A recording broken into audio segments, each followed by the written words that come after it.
Hello, everyone, and welcome back to the CDL podcast channel. In this episode today, I'm extremely excited. If you've been watching the podcast for the past couple of years, the last two Call of Duty League seasons, you know that this is one of my favorite things to do.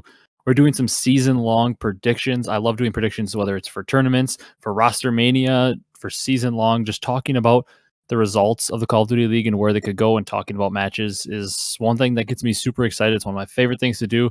So I cannot wait to get into this one. There's going to be maybe one piece of news we talk about, and it's going to be fully on season predictions, awards predictions, tournament predictions, bold predictions, everything that has to do with Call of Duty League 2022 predictions. But before we get into that, Kyle, how you doing today? Oh, Ryan, I'm doing pretty good today. It's just where I'm at, it's super cold. Mm-hmm. So I've been inside mostly all day. Uh, so kind of just getting like that cabin fever where you just like you want to go outside, but it's also like you don't want to like die. But the same thing. Just looking forward to a few weeks time. Finally getting into some competitive Call of Duty that's actually watchable. Yeah, it's about damn time.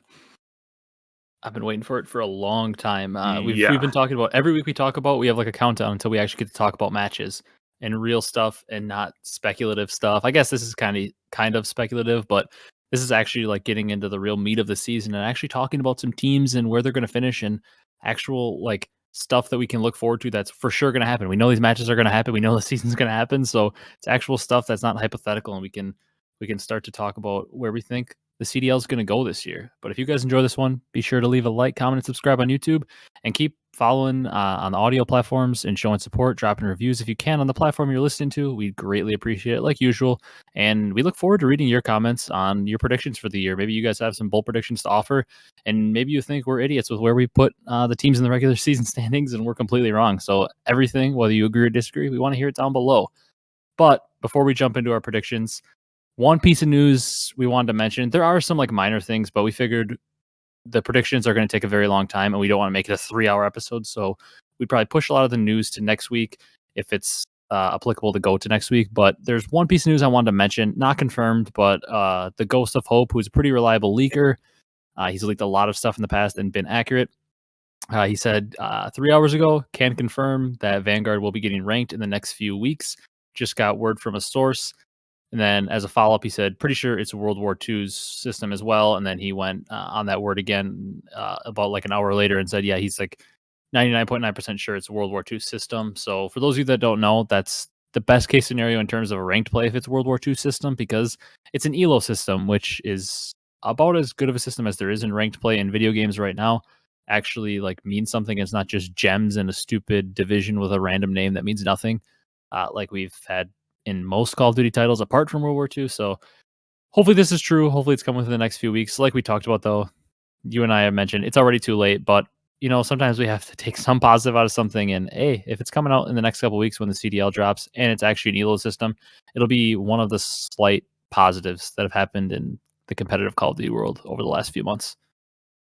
Yeah, unfortunately for me, I kind of used like myself actually buying the game as a barometer for the success of it, and I just think it's kind of too far along in the life cycle. I've just heard so many negative things about Oh yeah. this game. Not to say that the previous games didn't have their flaws. But yeah, I just it's too far along in the life cycle. I feel like it would be me getting like trying to get into Fortnite on controller right now. It's just like I'm way behind the skill gap. For those wondering, I did try and do that. A few years ago, I tried to play Fortnite on my Xbox and I got absolutely demolished, and I got really sad. Um, so I feel like that would be the same thing that would happen. Just I don't know. But for those who have grinded and from day one on Vanguard, I'm happy for you. I think if it is a true elo system, um, it should be very good. Hopefully, considering it is Sledgehammer. Yeah, I'm excited for that because like we've both stated, I mean, pubs in this game is pretty chalked. So a ranked play with a good system could actually get me to play the game and enjoy it. Because I'll be honest, the level I understand that some people might not enjoy it, but the level of COD fan I am and competitive fan I am, basically, if you give me a ranked play and a good actual like elo system with it, I'll probably enjoy playing it no matter what because I just love competitive COD that much. So I might be part of the problem is I'll just play the rank play no matter what. I might be part of that problem, but hey, if it's a good elo system, I'm going to play it just because I love competitive COD that much. So I'm excited for it. Thought it was just a quick, good piece of news to touch on because we've been harping on so many negative things that have happened, and this is actually something that you can find a silver lining in and maybe a positive in if it's actually true. So just want to touch on it so we're not always just touching on everything negative in the competitive COD world. But I think it's time, if you're ready, Kyle, to jump into the standings and do one of my favorite things that we're gonna get to do all year. Let's go for it. All right, so our like kind of rundown of what we're gonna do here is we wanted to do our regular season standing predictions. So if we have a team in first, it doesn't necessarily mean we think they're gonna win champs. If we have a team in second, doesn't necessarily mean that we think they're gonna finish second at champs. This is purely at the end of the regular season going into champs where we believe the teams are gonna be finishing. And then after that, we're going to do some like individual awards. We're going to do comeback player of the year, rookie of the year, MVP, champs winner, so the team, and then champs MVP winner, so whatever player on that team that won champs we think is going to win MVP. And then we're going to do 5 bold predictions that are just completely separate. It could be really anything related to the league. And I'll be excited to see what Kyle has for those because we decided not to tell each other anything but what we have for the bold predictions so we can kind of be more taken off, uh, kind of caught off guard by each other's predictions and talk about them a little bit. But we'll dive into our standings right away. Our regular season predictions. We're going to go 12-1 because I think that's a little bit more suspenseful when you start at the bottom. I'm pretty confident we're going to have the same team at 12. I don't know that we need to spend that much time on them. I've got Paris at 12. Yeah, I agree. Yeah, I really just don't see um, much of a high ceiling for them, and their floor is like astronomically low. Um, Yeah. I don't really. I mean, they could eke out a few match wins. Um, I don't know. I don't really see them making too much noise. hmm I will say the only positive for them is like in all their rosters that they've made, I guess their first one was a little bit more like iffy, like in Modern Warfare, but like last year they picked up a bunch of mainstay pros that were consistently in the pro league, but they were like bottom. And I guess the pros they picked up this year are pretty much all mainstays as well, but they're more maybe leaning towards the middle tier. So like not saying they're gonna do anything special, but I think maybe their floor might be a little higher than it's been in the past. Now that's maybe saying that their floor is like they'll win a couple more matches than they have in the past. I'm not saying they're gonna be anything special, but I do think that like guys like Temp and even John and Fellow. I'm not a big Decimate fan, but Temp, John, Fellow, I think those 3 are like teetering more towards the middle of the pack. So like more talented than the bottom that they usually have. So I think maybe they'll win a couple more matches, be a little bit more competitive. They won't get absolutely blown out of the water by the top teams. But yeah, I don't see much of a way that they get more than 12th. Maybe they find a way to finish like top 8 at a major or something. But yeah, I think Paris is 12th. All right. You want to move on to 11? Yeah, I don't have much else to say on Paris. I'm Yeah. sorry for all you Parisians out there. Hey, maybe they'll surprise us. It'd be fun if they did, because that means the league is ultra competitive. Paris is doing something and making any noise besides being last. But number 11, this is, I mean, honestly, I figured both of us were going to have Paris at 12, but I honestly think the rest of the list could pretty much differ because a lot of teams, I mean, I feel like the 9 through 11 spots are probably going to be the same, but teams might be flip flopped. And then honestly, the top is just a jumble. Like we could have people wherever. But who do you have at 11? I have Boston. Okay, I do as well. I thought maybe there's a chance you could put him at like 10, maybe 9, but I have him at 11 as well. Yeah, I'm just not obviously they're super late to the party with Rostermania. Um, their roster has some, names with some potential upside. Obviously, Methods is a great pick for a mainstay backline AR. TJ has his moments as an SMG. Um, but with Nero and Capsule, I'm not exactly sure where they're largely unproven. On like when it comes to playing other pros, they have been scrimming decently. Mhm. I will give them that. Um, they're holding their own. I just think the rest of the league is so competitive, Yeah. um, that unfortunately they're gonna fall victim to the other teams just having better players, I guess, for lack of a better term, or for lack of a better word. Um, Mhm. you know, that's not to say though that I don't think Boston couldn't, you know, potentially, win a match or two at a major and start surprising some people. Um, but just in terms of where they fall in my power rankings, I have them at 11. Yeah, I have them at 11 as well. I thought this would maybe be where we could differ because I could see like potentially putting them at like 10, maybe because of the fact that they have been scrimming pretty well. And people like Scump on the OpTic podcast have been saying that they've been scrimming them tough. So I thought maybe there's a chance somebody might move them up and make a little bold prediction. But I have them at 11 as well because I think the ceiling is a lot lower. Although I know absolutely nothing about Capsidal, so he could end up being a freak and propel this team to a higher level because they do have some steady good players like you said, TJ, he's maybe not like a world beater, but he's a steady, usually like pretty good SMG, and we know Methods is a pretty steady and solid AR. So if guys like Nero and Capsidal are able to somehow be extreme difference makers, I can see a world where this team does propel, not to the top of the league, but I can see a world where they're maybe battling for that 8 spot, all depending on those two. But however, it seems like TJ is going to flex for this team from what I'm hearing. So if Nero and Capsule are on the subs, two completely unproven players, it's a little scary because, as we know, sub tends to be the most impactful position on the map. So if those two are really struggling, they're going to get dominated because we know how many teams have dominant sub pairs. So that's where I see them kind of falling short. Just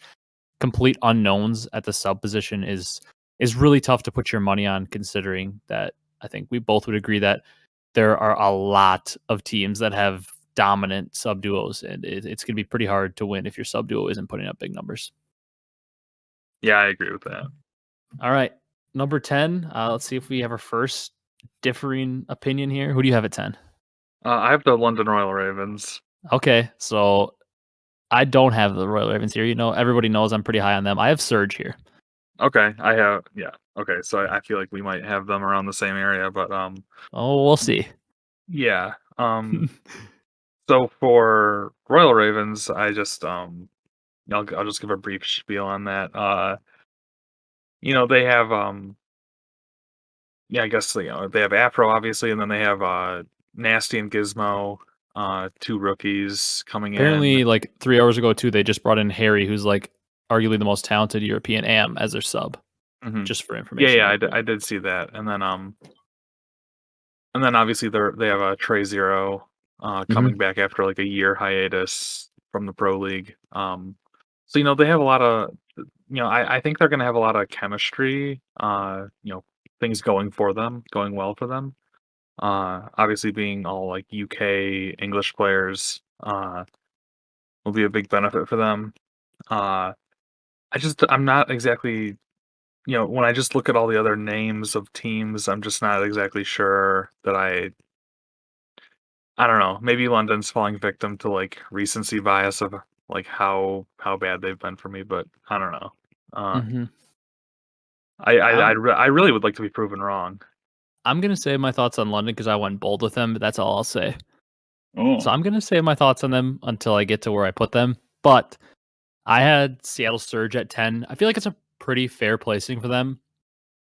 I do think that the Surge have a pretty big leg up from Boston and Paris in terms of where I think their ceiling is.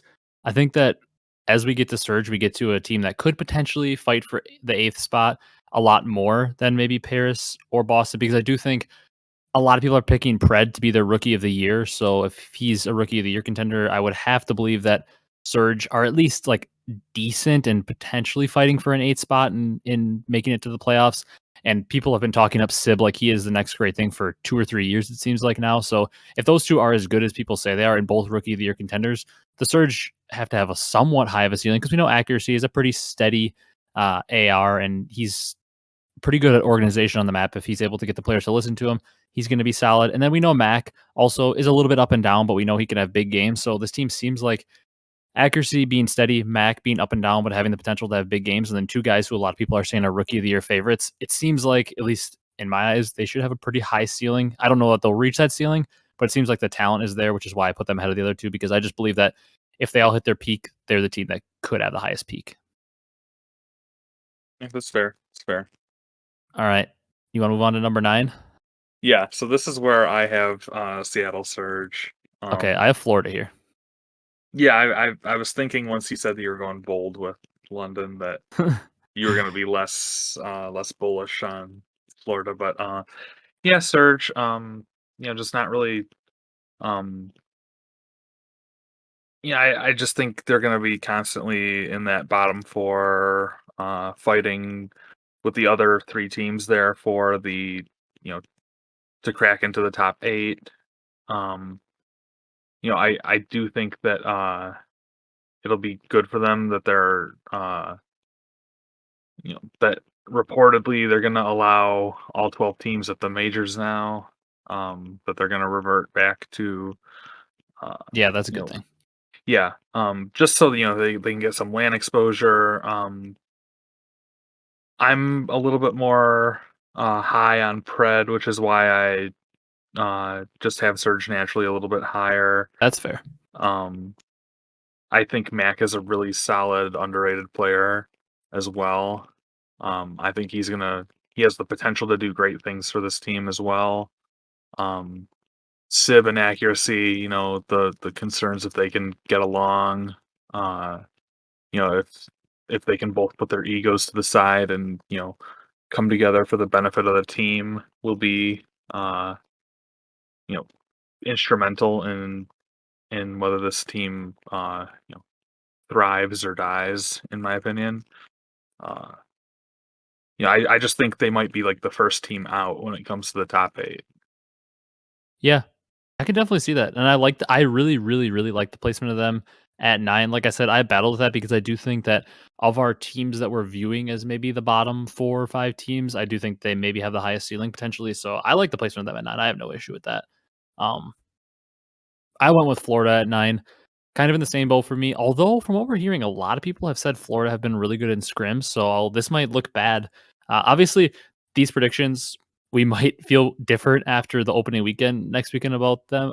But that's why we're doing them first because it makes it a little more interesting when we haven't seen any gameplay, just on paper, our thoughts. Because if we see Florida look really good next week, like a lot of people have been saying they are, then we might think to move them up, or any team really, if they look really good next week, and we might want to move Well, them up. But remember when they looked really good in the first weekend yeah, on, they beat Faze. Cold War? Yeah.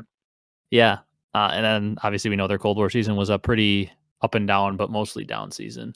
Uh, but yeah, I have them at 9 because I do feel like once again they were pretty much like the bubble team last year. They finished 8th, and they basically just got the playoff spot because they were the best of the worst, and they had enough of a gap from constantly finishing like top 6 at the majors and getting enough points stacked up to have a lead on the bottom 4, and there was a pretty sizable gap.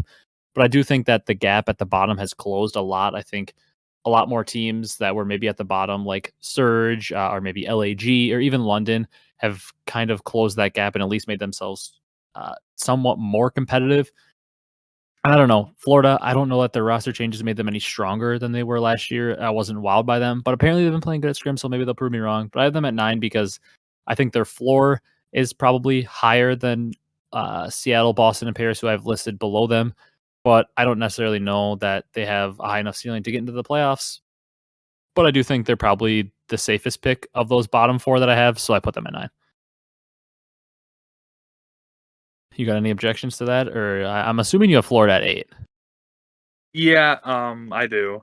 Uh, the reasoning, when it comes to all these, like, I guess I could be persuaded to, like, rearrange my 7 through 10, really. Mhm. Um, just kinda looking, like, peering down at it right now, I'm like, yeah, I could see, a musical spots scenario where it's like whatever way the cookie crumbles for any of these teams could, you know, it might be, in my ideal world, it would be, it would come down to like the last few matches that they Yeah, play like a for like, play-in match almost.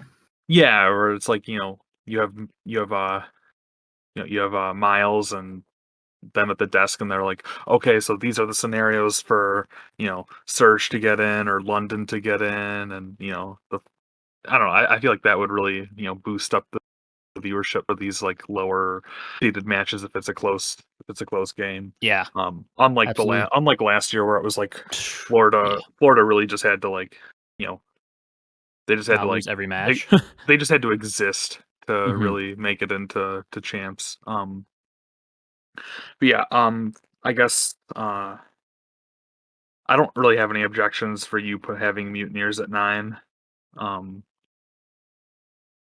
yeah, so I guess if we want to jump in, because I have Mutineers at 8, so I can kind of just like offer my 2 cents on Yeah, that. go for it.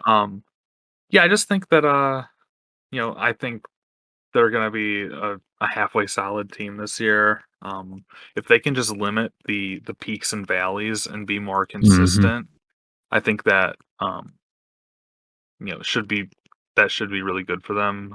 Instead of you know disappearing off the face of the earth for like a stage or two, and then kind of having these streaks where they win like 3 or 4 matches in a row. Um, I'm not exactly sure if that even happened in Cold War, if they ever won 3 or 4 matches in a row. It just kind of feels like, Florida would get relevant for a minute and then they would go away. And Unless somehow they they played wound Paris, they lost every time. yeah, and then somehow they wound up with enough CDL points to make it through. Um, which really just is an indictment on the bottom 4 teams, Mhm. especially like last year. But I don't know. I'm a little bit more high on the floor that the Mutineers have. Yeah, I agree Um, 100%. I think Skies delivers an excellent presence with AR. Obviously, Big Wake. This will be a really proving ground year for him. Obviously he had a boom onto the scene in Modern Warfare, and then he kind of disappeared. Considering what people's expectations were in Cold War. Um, and then obviously they have Vivid now. I think he could be a game changer for this team. I don't know. Absolutely. It's it's just it's kind of weird. I guess I'm just a little bit higher on Mutineers than you might be by 1 spot. Yeah, I honestly, when you, like, give your reasoning, it's basically, like, the same thing I'm thinking in my head with a higher floor, but not a super exciting roster, so they're on the fringe of that 8. I think we just put them in a different spot, but I think we almost have the same thoughts on them. It just so happens that I'm very high on my boy Afro in London, and Mhm. uh, you're not. So I think that's just the reason they're 1 spot lower. I feel like we have the same assessment, just happen to have them in one spot different. But I mean, I guess like you said, you're 8 through like 11. You're pretty interchangeable with, or you're 9 through 11. I'm honestly pretty interchangeable with my 7 through 11. I'm really not all that convinced from like once I hit my top 6, I'm pretty convinced those teams are going to be the top 6. They're definitely not going to be one team is going to sneak in there that you don't expect. That always happens, but I'm pretty convinced that my top 6 are going to be in the playoffs. It's just from that 7 to 11 range. I'm pretty confident in Paris at 12, but that 7 to 11 Mhm. range, I'm really, really, really lost. But I ordered them this way almost by ceiling and floor, kind of like where I thought the most consistent teams would be. That's why my 8 is LAG. Okay. Uh, I think that the ceiling for London is higher, but I do think the floor for LAG is probably higher than London. But I decided to go with LAG because I wanted to be bold and really double down on my London being pretty good this year. So I went with LAG at 8. I do think that they could make this prediction look stupid because, as we know, the roles on this team of almost any team seem to just fit like a puzzle piece. Like the true flex and gunless, the true leader in main AR and slasher, your entry, just fast paced sub in ASIM, and then your support slash slaying sub in Hook that can roll the map. Like the roles seem to fit perfectly. Everything seems to be perfect and poised for this team to really make some noise. They're all almost on a revenge year. They all felt maybe a little disrespected from last year and maybe feel like they have something to prove. Seems like everything's in place for them. But for some reason, you just look at them and you're like, there's a reason they all have something to prove. Maybe they all struggled for a reason. We know Slasher and Gunless relationship in the past has been pretty bad as teammates. They won a lot, but then they butt heads. Like there's a lot of reasons to believe in this team, but they also feel like they have the most reasons to not believe in them of the top teams. So for that reason, just to be safe, I put them a little lower, but I feel like they're a team that could make this prediction look stupid and really finish up there. It's just a matter of if they can stay on the same page and keep the team chemistry high. But I do think they have a lot of talent, which is why I had to at least put them at 8. So that way I think they're going to make the playoffs. I have a quick question on your LAG. Do you think if we were playing a game that was like a little bit less mixy and more traditional, would LAG go up in your rankings any bit? Yeah, I think they would. I guess I'd have to really like sit down and think about the teams I have above them, but like initial gut reaction, I would say yes, because I feel like Gunless and Slasher thrive in that. Like that's what World War II was when they were on that Rise team with Looney really like holding on the structure. And then that's when TJ was at his peak. He was an extremely good sub on that team. Like, and Mhm. Gunless was like the best player in the game. I feel like that game was so structured, slower paced, and that's why they were so good. I definitely feel like if this was even more like a Cold War where it's more structured, I feel like this team would be a lot better than they would be in this game. Interesting. That's just like because you were talking about like the pieces of the puzzle fitting so well together, and And I mean that's unfortunately, in this something. game, it might not matter.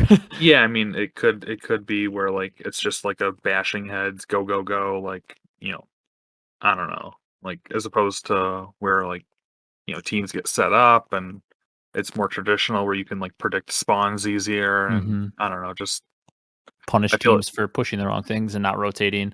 Right. Yeah. I Yeah. feel Yeah. like this team would be perfect in a more traditional game because they are built a lot like that Rise team in World War II that dominated a traditional game like that. But that's a good point. I do think they'd move up in the standings, but obviously there's no way to tell unless we get this team on a regular game. But I do think they're going to be a very good team this year, and I think that they could make this prediction look stupid and be in like the top 6 plus. But I didn't want to put them too high because I also think like they're one of the most volatile teams. Like they have the talent to be right up there and maybe win an event, but also if team chemistry goes wrong and they start having disagreements, you could see them plummeting to the bottom. That's I don't very know, true. but that's why I have them at 8. You ready to get to 7? Yeah. This is where I have London. I knew you were probably getting nervous. I was Okay. going to put them too high, but I put them at 7. I was going to put them at 8, but I thought why not go a little bolder, not just put them as sneaking into the playoffs, but put them actually firmly in the playoffs. Like I said, I've been talking about a lot, ceiling, floor. Don't want to harp on it too much, but I got London at 7 because I think their ceiling is ridiculous. I think we'll get into this maybe a little bit later, but I think Afro could establish himself potentially as one of the better subs in the league, one of the top subs. Apparently, Nasty's going to be playing flex. I thought this whole time he was going to be a sub, but I guess I heard that he might be playing flex. I didn't know that. And then I don't know if like Zero is the other sub because I believe that Gizmo was an AR. So I don't really know what's going on with the roles in the team, but everybody knows that I'm a pretty big Zero fan. I think he brings a lot of intangibles, which is super important. He's always been known to be a really good glue guy for teams. He's always been an extremely good leader. People really respect him, and everybody seems to like teaming with him. That's how he still gets a spot in the league after not being able to play at all last year, is because people love teaming with him and they know he's a good teammate. So I think he's going to be a good piece to help develop all the young players.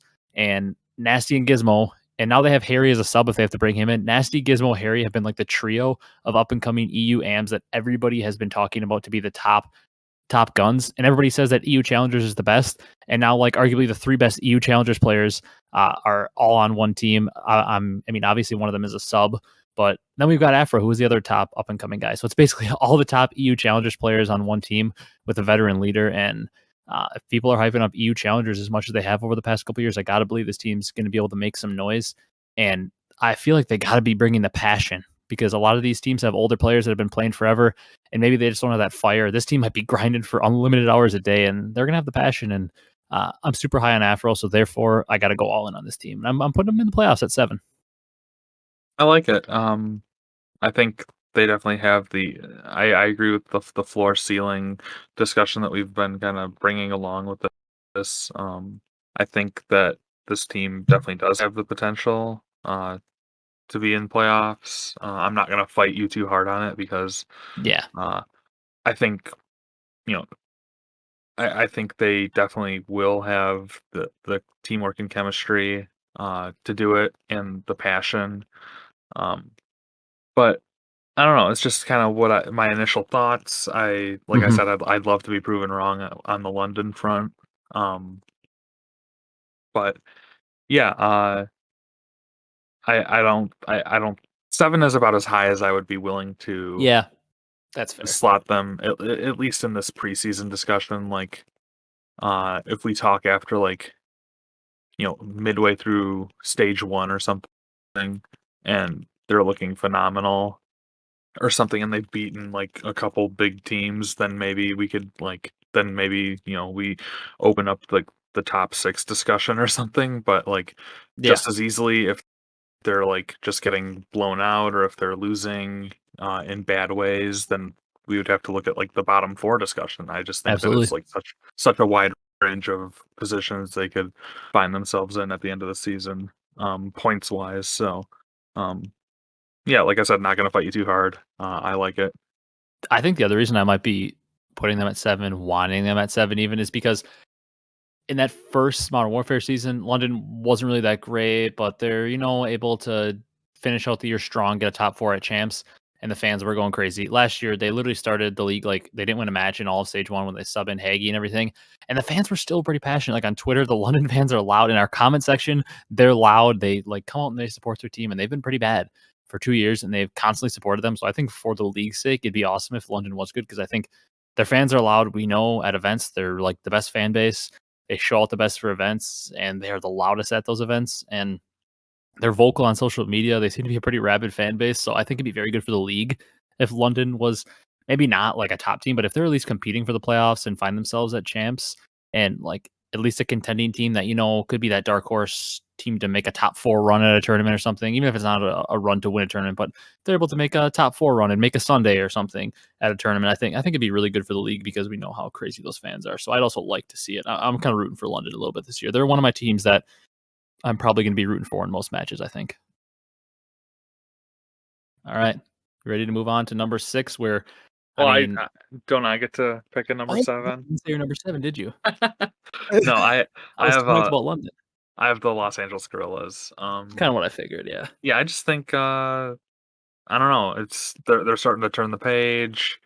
Um, I agree with what you said about Gorillas. With they could they could find themselves having team chemistry and vibes issues just as easily as they could find themselves rocking the world and like being a potential top 5, top 6 team Mhm. in people's minds. Um, similar.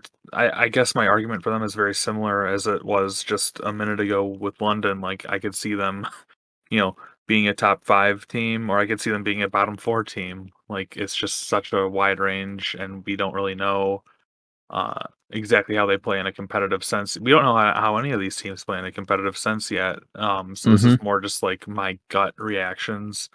Um, I like what they're doing. They are making content for those who are thirsting for Oh, yeah. team content. Good shout out. I did watch some of their content. I watched I watched Slasher and Gunless use an easy bake oven, and I was like I watched that too. I was cracking up. I was like, this is really good, but it only has like 1,000 views. And I'm like, Mhm. man, like for all the people that are like, oh, we want teams to make more content, like let's go support like LAG. Like they're actually like, their thumbnails are good, their editing is good. Yep. Uh, it's everything that Players have good people. personalities too. Yeah. Yeah, I mean, and it shows that they're not at each other's necks in this like content stuff. So I don't really buy into the whole thing where it's like Gunless and Slasher just like innately hate each other like forever. Mhm. Um, but yeah, maybe the easy bake oven is why I'm putting him at 7. I don't know, but I like this team. I think it's full of potential. Um, and like we've said, the narrative of these all these guys having chips on their shoulders this year. I think that's enough reason for them to be passionate and grind and really put in that extra effort. And Yeah. we've seen that they're willing to invest in their personnel as well. Uh, and they have a really good sub on their bench too. I think that they signed Spart, if I'm not Yeah, they did. mistaken. And a lot of people are saying that he's like one of the best AM players in the scene right now, like one of the best NA AM players, I should say. Yeah. Um, And he can do it so all, both guns. yeah, so if push comes to shove and they do need to make a quick fix or something, or like we've seen if they're going to lands and like somebody pops positive for COVID or something, they could it seems like he's a really good like utility guy to fill in. So I'm excited about this team. I think I guess I won't be surprised if they finish anywhere like from like 11 to 5. I could see them going like anywhere in that range. Yeah. It's crazy that 11 to 5 seems like such a wide range, like what are you talking about? But it's really true. I I don't know, like as we've been talking about this, I've kind of realized that I think we almost have our tiers made up, and I think we almost might agree on them. I feel like Paris is in their own at 12. And then I think like that 9 through 10 range are kind of like the teams that we feel like are obviously a step above Paris, and we could see them either fighting for that 8 spot or really bottoming out. And then I think like London and LAG, maybe you include Florida in there as well. But I think it's more for me, it's London and LAG are the teams that we could see bottoming out and being right at the bottom. But they also have the potential to be like top 4 at their peak. So like it's interesting that there's that tier gap. Like we have the teams that we think can compete for the 8 spot but could bottom out. Teams that we think could compete for top 4 or bottom out. And then now we're getting to the 6 spot where I think we kind of agree from 6 up are the teams that we see as potential event winners. And then maybe as we get towards the top, there's like an extra tier. But I feel Yeah. like now we're hitting that 6 spot where it's like these are the teams that we think could be potential event winners. True, and this is also where we think people are going to be at the end of the regular season with points. So like that's not to say that I don't think like London couldn't pop off and like be really Hmm. good for like a stage and a half, but then they could also fade super hard. Or same with Gorillas, like they could make like a grand final and then like disappear for the rest of the year or something. Yeah, Like this is not our champ standings. yeah, exactly. Like So if you have a team 2 doesn't mean you think they're gonna finish second. They could finish 4th or something, and your 4th yeah, place team could finish second or maybe even win it. Like this is just where we think teams are gonna be at the end of the regular season, and that's a good shout out too because it's definitely a crucial part of these standings. right. So let's hop into six then. All right, I've got Minnesota here. Okay. Uh Any you want to talk about Minnesota? yeah, I'm assuming you probably have like Thieves here. Uh I do. yeah, that's fair. I've wanted to flip flop them back and forth. It's really tough for me because I think Minnesota is a really good team, like emphasis on team. I think they have very good teamwork. I think they're going to come into this year as one of the only teams that actually kept the entire roster and be a very good like cohesive unit. But at the same time, I think as you start to look at these other top teams, talent wise, they might be a little behind the others. And I think a lot of these other teams like Toronto and Faze and Subliners, especially teamwork wise, might be just on par with them with the players they have on their roster, especially because Toronto and FaZe are also carrying over the same roster. And then, I mean, New York, we've got Crib and Clay. We know how their leadership works, but I feel like Minnesota. I think they're going to be consistent enough where they're going to finish a lot of top sixes, top fours, consistent enough to be able to finish in that sixth spot in regular season points, and then they'll probably have their one run to top 3 or top 2, and maybe they'll win an event. I could see them doing that, but I think they'll have enough consistency in like top fours, maybe a top 2 or 3, like I said, to get enough points to finish around that sixth spot. But I feel like they're going to be the definition of like the middle of the CDL. Like they're far good enough to consistently beat the teams we have below them, like Florida, Surge, Boston, Legion. They're not going to slip up and lose to many of those teams, but they might really struggle to beat the top teams. And then every once in a while, they'll get their upset on those top teams and they'll make a little bit of a run. But I just don't see them being much more than the team that always beats everyone below them and then struggles a little bit against the teams above them, almost like OpTic from last year. That's what OpTic was really. They wouldn't lose to the bad teams, but they just couldn't get over the hump and beat the good teams. And I feel like that's where Minnesota might be this year. And it's going to be good enough to keep them at 6 and good enough to always keep them in that hunt that we believe they can win. But I don't know that they'll ever get over that hump and cross into the top 4. Yeah, that's yeah, I think that's a fair assessment. I don't know, I'm a little bit more high on Rocker by one spot. Um, Yeah, we know they're your team. You but coined it last week. exactly. But anyway, with my pick, Los Angeles Thieves. I just think they're gonna do enough. They're gonna be consistent enough. Um, to find themselves sixth overall in CDL points. Because Mhm. really at the end of the day, like I said, like that's what it is. It's like um I'm kind of banking on them not disappearing too hard. Um, but do I think they're gonna make a run and like win a major? I'm not exactly sure. Uh, I'd be a little bit more hard pressed to say like yes, I think they like definitely have potential to win a major. At least at this point. I don't know. There's the whole like online Octane deal. Is he gonna be like catastrophically down bad if they like start losing online or something? Because obviously with these like qualification matches and everything. Uh, but at the same time, I think their team is probably the best it's been in 2 years. Um, Yeah. they have Envoy, Octane, Kenny Draza. I don't see a weak link in that team. Especially if they're all clicking and obviously they have a great uh support staff around them. Mud Dog, JCap. Uh, I'm not sure if Enable is you know on anywhere near the competitive team at all, but they have him and stuff. I I'm really high on this team in the sense that like I really want them to do well, but at the end of the day, like end of regular season, I think they're gonna slot in very nicely in like that sixth spot. So that's where I have them. Yeah, I have them at 5, so we just like flipped Minnesota and Thieves. All right, let's jump into five then. I don't like I don't actually have that much to say about Thieves. You summed up pretty well my thoughts on them. I think they're the same way as I said with Minnesota. They're going to be able to consistently beat the teams below them, maybe struggle to beat the top teams. However, I think their ceiling to beat those top teams, because I think their talent level is maybe a little higher than Minnesota. So I think their ceiling to potentially beat those top teams is a little higher. So that's why I put them above Minnesota. I think they're roughly the same, but I like the chances of Thieves to be a top team a little more because I think they have more premium players. I'll take Octane over Major Maniac in terms of ceiling.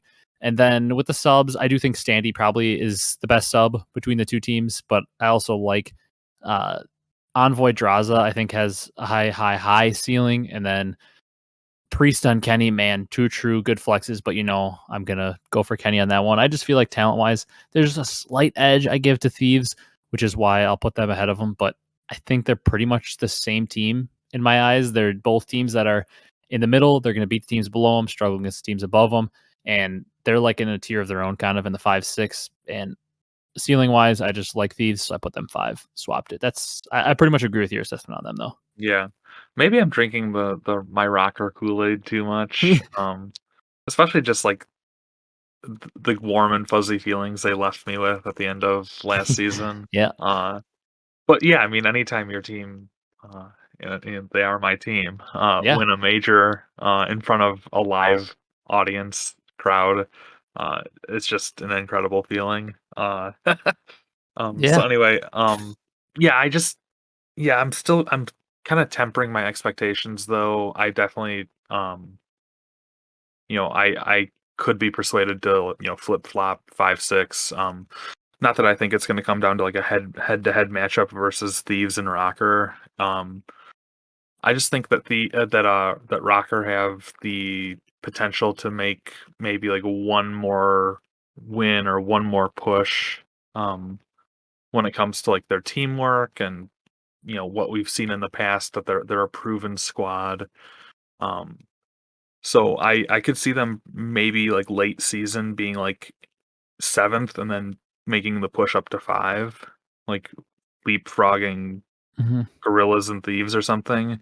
Yeah. Um, at the same time, I could see them starting out strong and finishing strong and being like a really good like 4 to 5 team. Um, but at the end of the day, I just think that I at least preseason ranking them where I think they're going to finish. I think 5 is a reasonable expectation. Yeah, I'd agree. Um, you know, I don't know. I guess I'm a little bit more bullish on these other teams to be like powerhouse point getters. Not to say that Yeah. I think like I don't know. Yeah, I'll just leave it at that, I guess. Yeah. I mean, I think the 4 teams that we both have the same 4 teams, maybe not in the same order, but we have the same top 4 teams. I think we probably both agree that those top 4 teams, I think, are going to consistently finish higher in tournaments. Maybe they're not going to finish ahead of Minnesota in every tournament, but they're probably consistently going to be in more finals and more top threes, which is just going to accumulate more points. And that's what this list is. It's regular season standings. So who accumulates the most points? And we think that these top 4 teams are going to finish just ahead of Thieves in Minnesota in more events than not, which is where you're going to accrue the most points. So uh, I would think that we have the same number 4 team, but we'll see. Who do you have it for? I have the New York Subliners. I have Ultra. Okay. Um, so I'll just go ahead with Subliners, I guess. This is shocking. I thought you'd have subliners higher than me. Yeah, I don't know. I'm kind of like with You like picked the them in whole. our way early predictions. I think you picked them to win champs when we were saying Faze is off limits. Yeah, I mean that's potentially. I just think with like where they're gonna slot in going into champs. I think they're gonna Mhm. fall outside of those they're gonna fall on like the four-ish area. I think they'll probably be clear of the 5-6 teams by you know a couple matches worth of points. Um, I think this is really where the next tier starts. In my eyes, I guess. We can kind of retroactively debate that, but yeah, subliners. I don't know. I'm not. I don't really know what to make of them. All I know is that they have a really good team.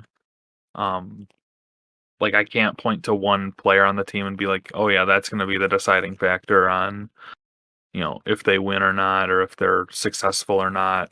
I think it really comes down to all four players, gelling together well. You know, Mhm. as important as Hydra is to the SMG, I think Neptune is just as important. He's gonna have to, be better than he was last year, and he was pretty good last year, but he's gonna have to be even better if they're gonna be a top four team. I think Clay and Crim, they're gonna have to do everything that they've historically done. Um, and then they're also gonna have to take into account that they have a young SMG duo ahead of them. Like they're gonna have to you know continue to teach them the right ways to play, and especially with like this game being as like we've heard it mixy as it is. Uh, Mhm. it's not in a sense a traditional Call of Duty. I mean, it is boots on the ground, but like the whole spawns and like we still don't have a third game mode. Uh, so I don't know, just like taking some like other things into account. I just think that this is where New York should slot in. Yeah, I don't disagree with that. The only reason I have Toronto here is because I think we're honestly splitting hairs between these top 4 teams. I think these top 4 Exactly. teams are all legitimate title and champs contenders.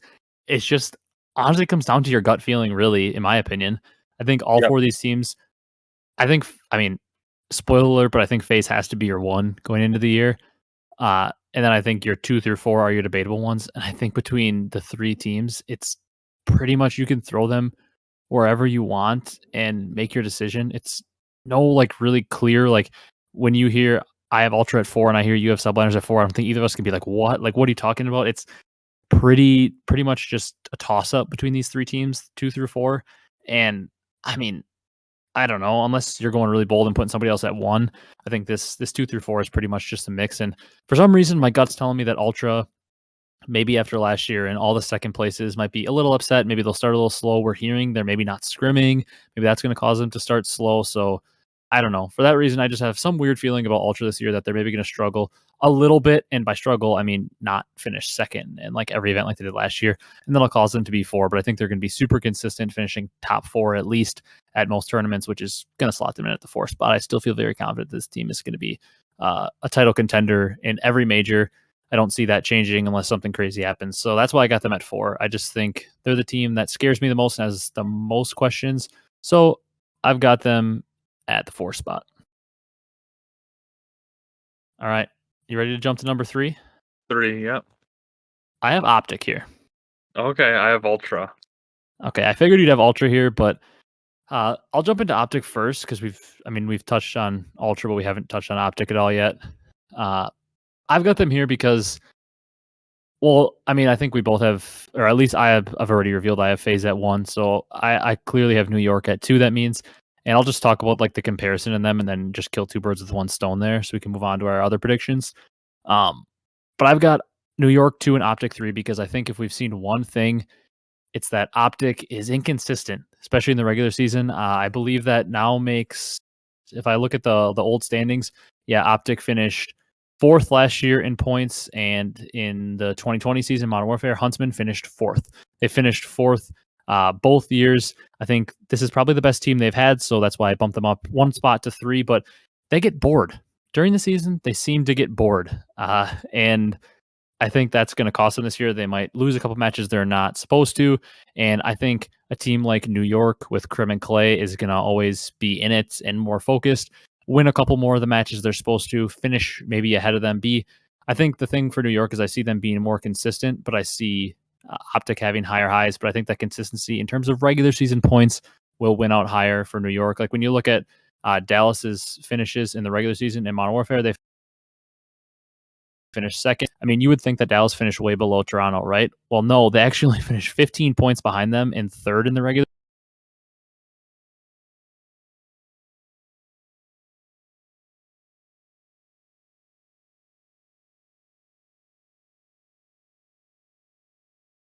season standings. And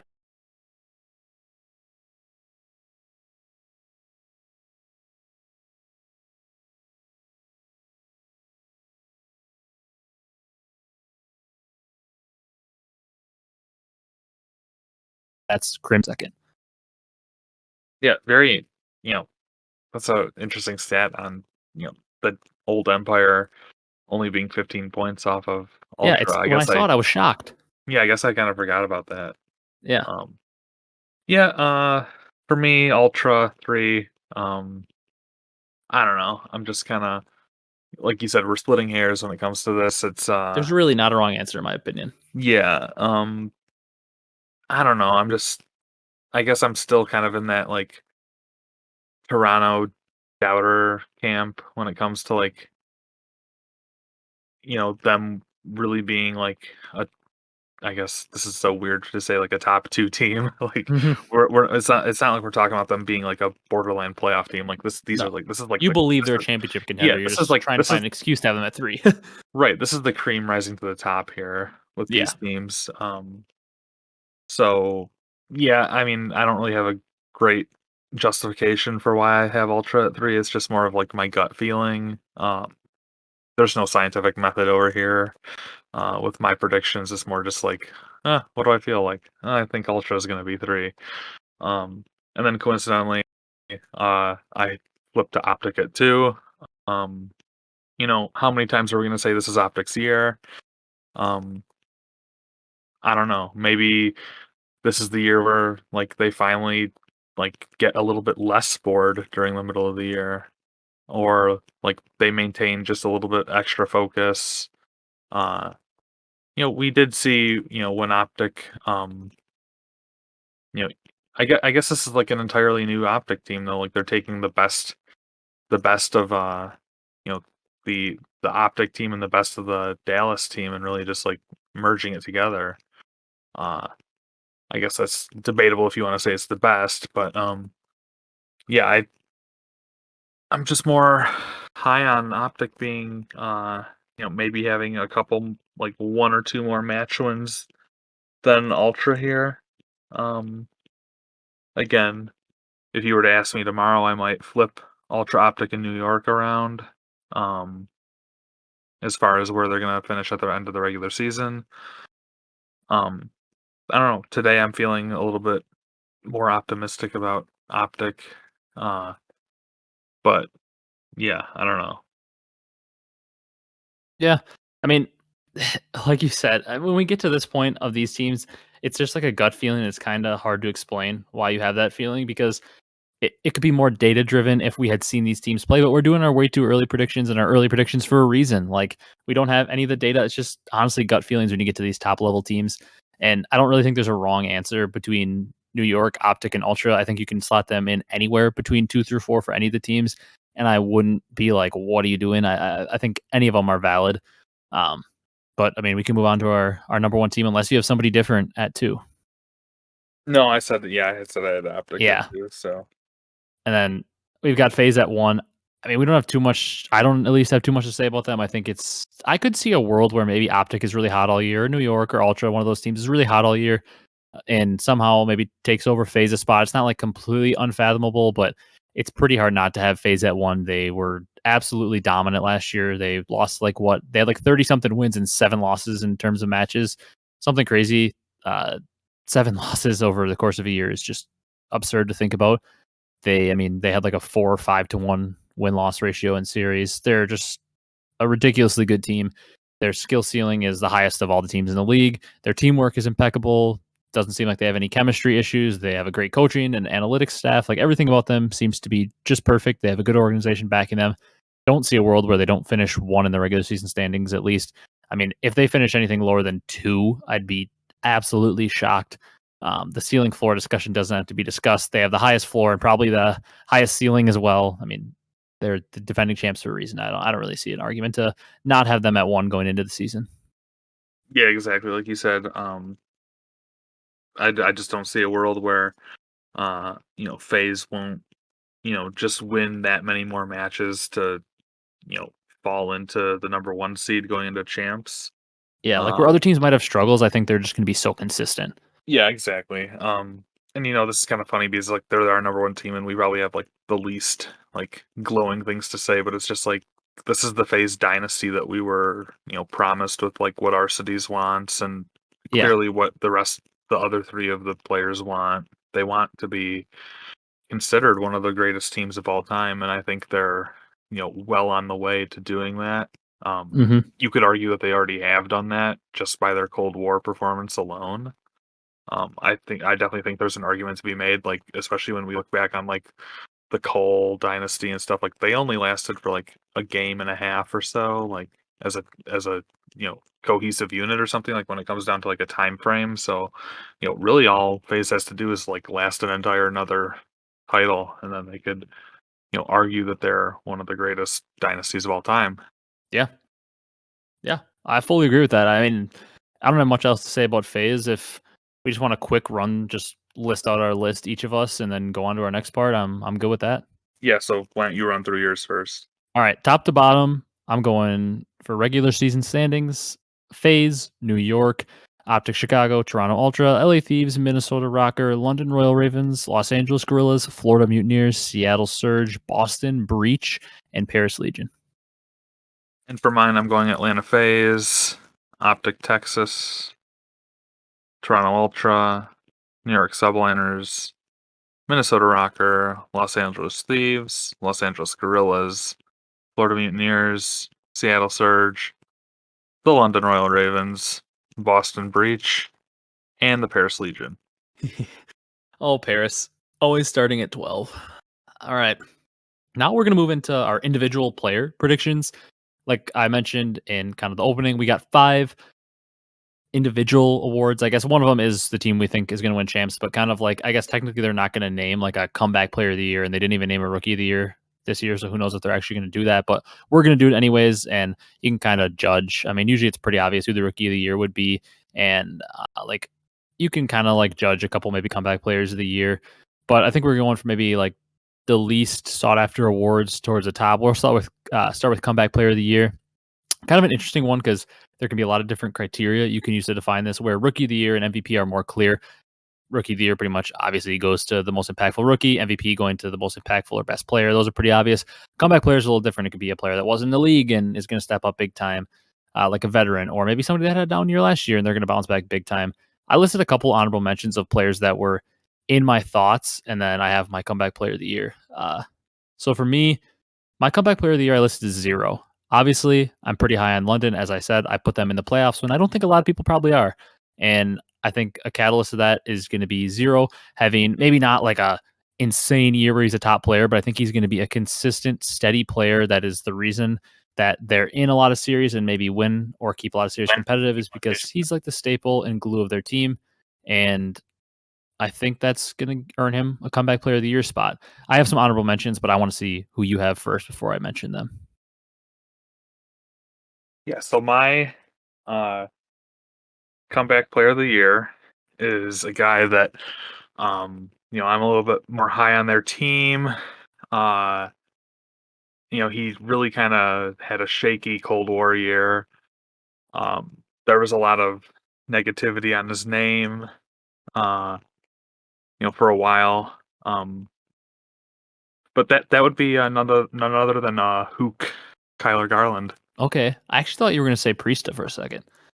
No, I don't know if I mean yeah, I don't know if Priest are really, to me he didn't really fall into that category of like, I mean, yeah, he won an event.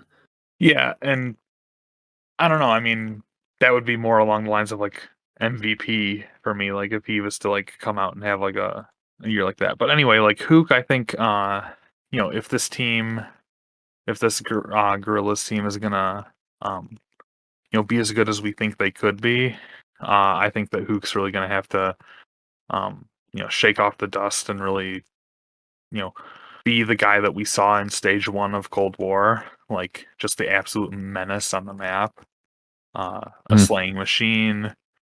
Um, and obviously, he had his fair share of like in and out of game struggles with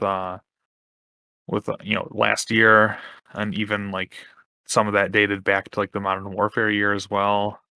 Clearly has been through a lot. Um, and I would just, I maybe this is just me more like rooting for the guy.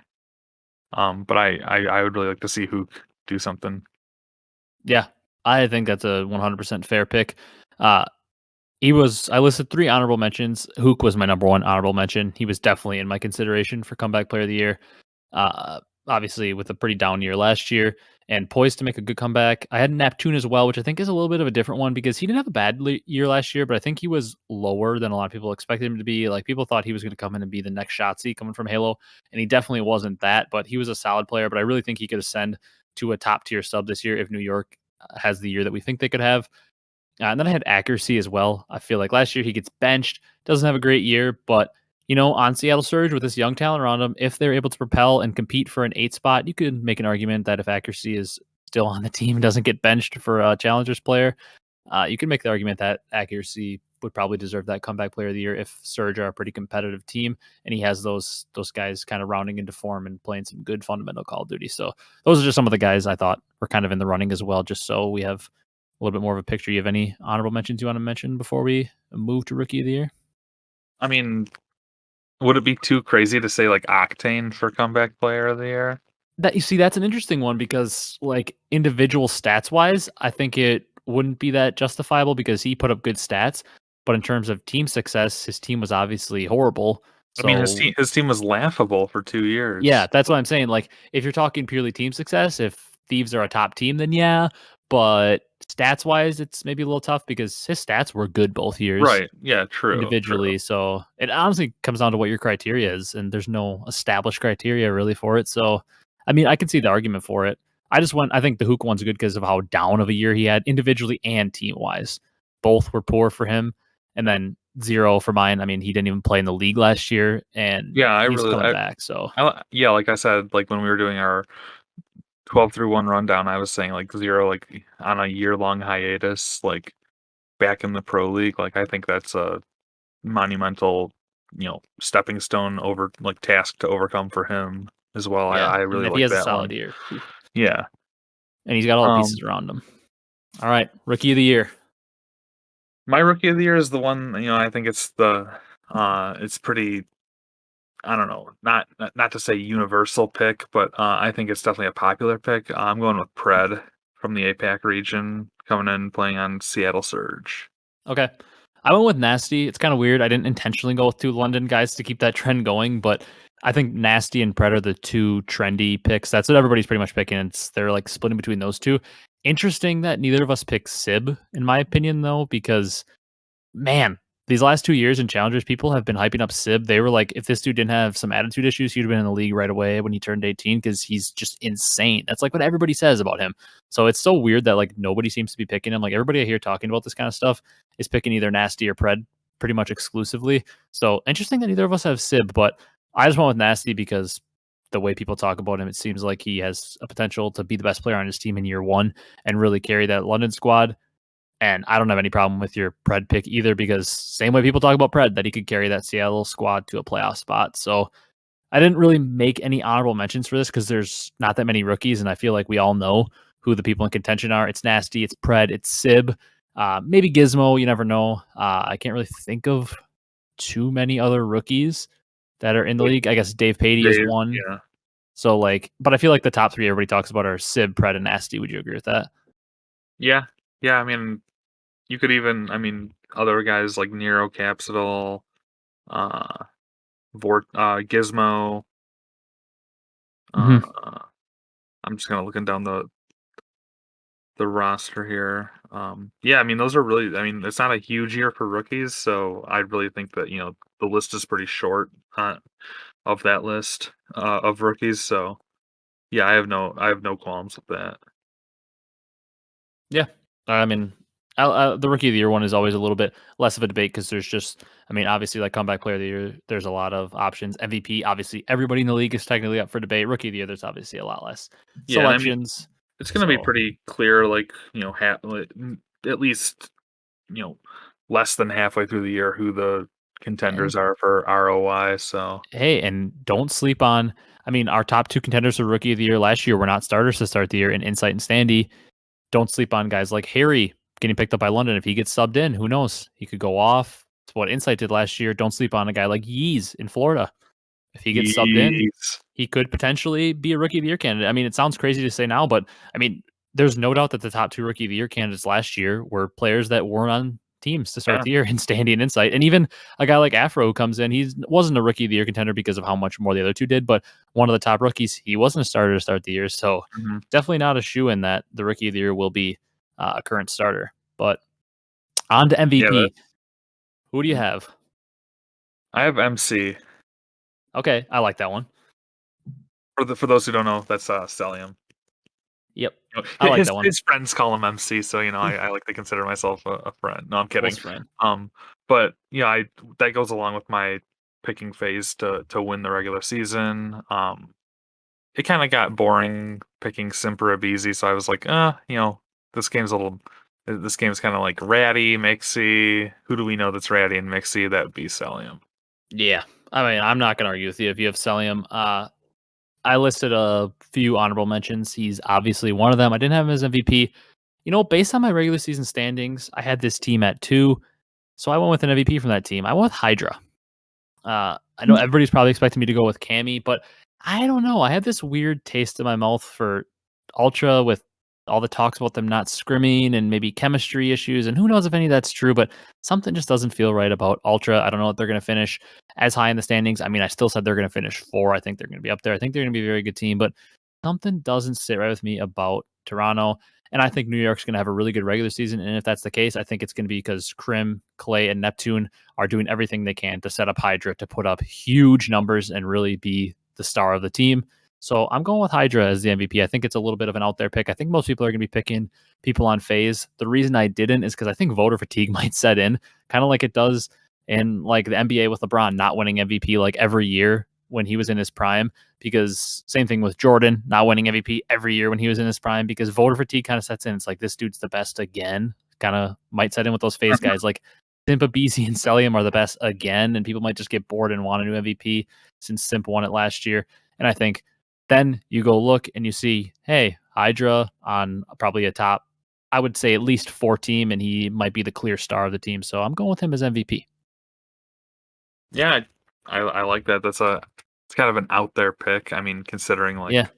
like, what the mean voter might choose. But yeah, I don't know. That's interesting. I don't know. I mean, I guess we'll see.